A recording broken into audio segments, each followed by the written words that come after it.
everyone. Today we're going to discuss Macbeth, Act 5. A lot happens in Act 5, but I'd like to talk about how the events of the final act tie together the two major themes of the play we've been considering: language and the future.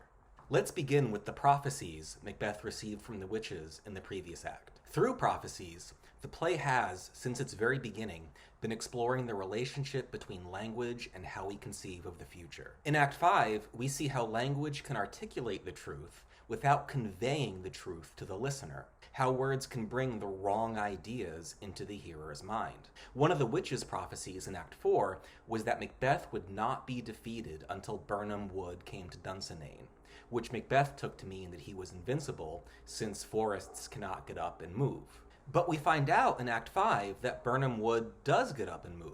It simply does so in a way Macbeth hadn't considered. Malcolm orders his soldiers to cut down branches of trees from Birnam Wood and hold them in front of themselves to provide camouflage as they approach Macbeth's castle. So the forest does come to Dunsinane Hill. It's a strange sight, but there's a practical reason for it, and it makes sense. The other prophecies that Macbeth received in the previous act were to beware Macduff, but also that he could not be harmed by anyone who was of woman born.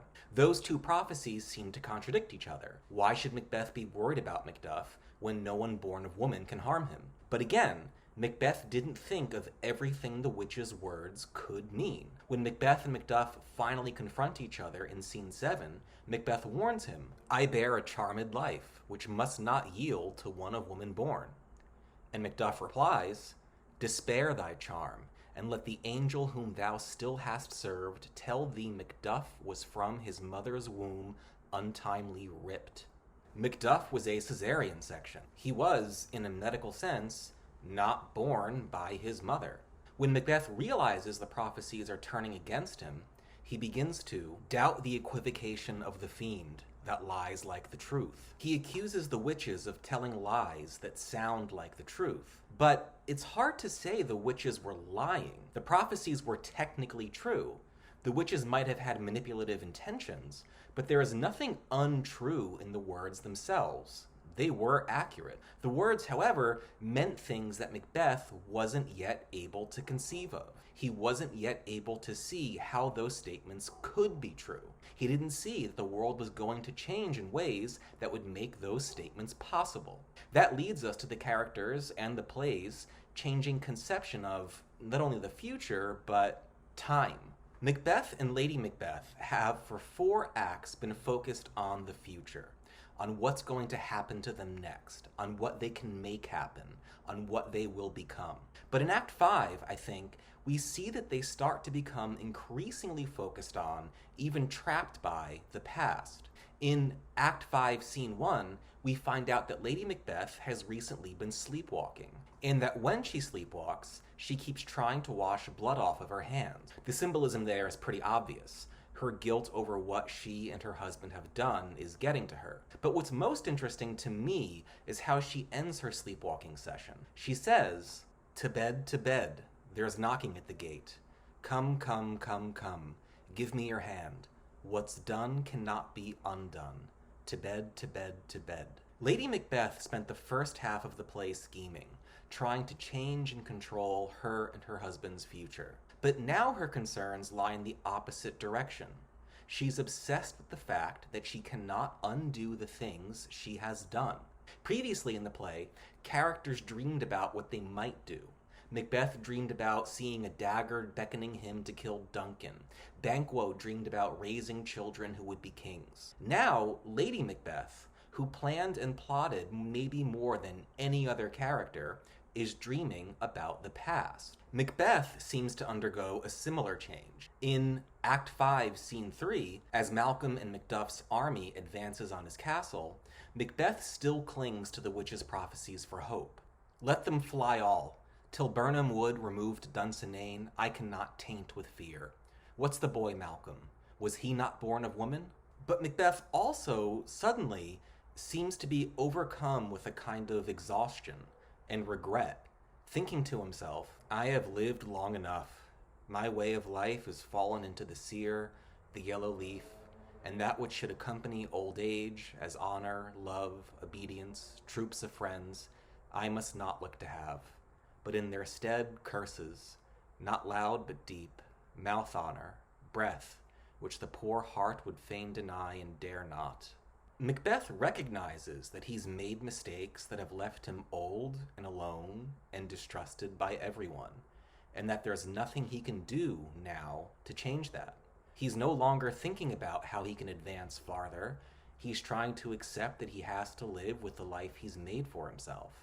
He's dwelling on his past. In Act 5, Scene 5, Macbeth's regrets come to a kind of climax. He has done so many horrible things, and so many horrible things have happened to him, that he recognizes he has become numb. He won't be able to feel anything else, let alone change his life, because of his past. When he hears women screaming somewhere in the castle, he says, "I have almost forgot the taste of fears.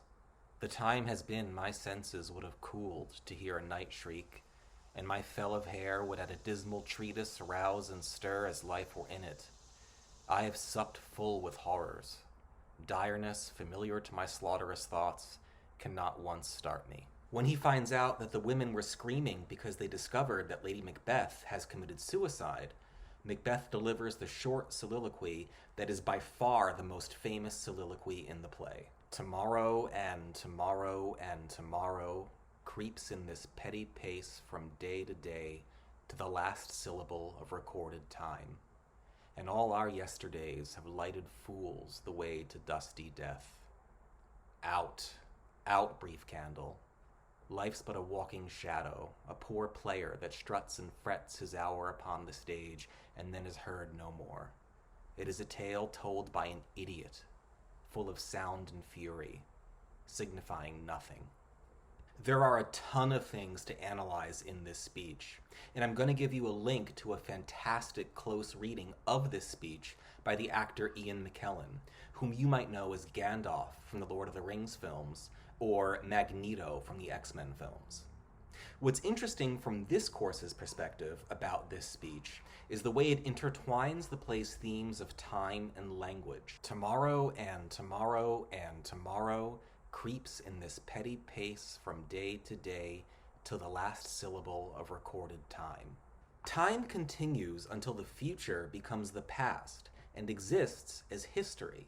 Time becomes a record of time, a record kept in words, language, with syllables, a narrative of the past. And to Macbeth, who once placed so much faith in words that seemed to tell him the future, the words that record the past now seem merely a tale told by an idiot, full of sound and fury, signifying nothing. The record of the past, of the things that have happened to him, that have happened to everyone, seems to him like a tale told by an idiot, a tale that has no meaning. Having lived, having tried to grasp and control the future, and now having looked back over his life, Macbeth has come to the conclusion that life is insignificant. No matter what you try to attain, and even do attain, life is just sound and fury that ends in dusty death, a story that might as well never have been told, a story that isn't much of a story. Where does this leave Macbeth? In a way, it leaves him back where he started. When he confronts Macduff in Act 5, Scene 8, and Macduff tells him he was not of woman born, Macbeth replies, "I will not yield to kiss the ground before young Malcolm's feet, and to be baited with the rabble's curse. Though Burnham would become to Dunsinane, and thou opposed, being of no woman born, yet I will try the last. Before my body I throw my warlike shield. Lay on, Macduff, and damned be him that first cries hold enough." The prophecies are against Macbeth. Fate is against Macbeth. But he's going to try to fight anyway. This might remind you of the very first thing we heard about Macbeth in the play, in Act 1, when the wounded soldier reported to Duncan that Fortune, on MacDonald's damned quarrel smiling, showed like a rebel's whore. But all's too weak, for brave Macbeth, well he deserves that name, disdaining Fortune, with his brandished steel, which smoked with bloody execution, like valor's minion, carved out his passage. When fate seemed to be against Macbeth at the start of the play, he fought anyway. Is there a kind of valor in Macbeth at the very end? A sense that he's again the brave hero he was at the start of the play, disdaining fortune? Or is this a completely nihilistic ending? After all of the bloodshed of the last 5 acts, Macbeth is just back where he started, except bitter and exhausted. It was all for nothing. I don't know. I don't think the play is a tale told by an idiot signifying nothing, but this play doesn't offer simple answers or morals. What you make of all of this carnage is up to you as a reader. What Macbeth is or means is finally up to your interpretation.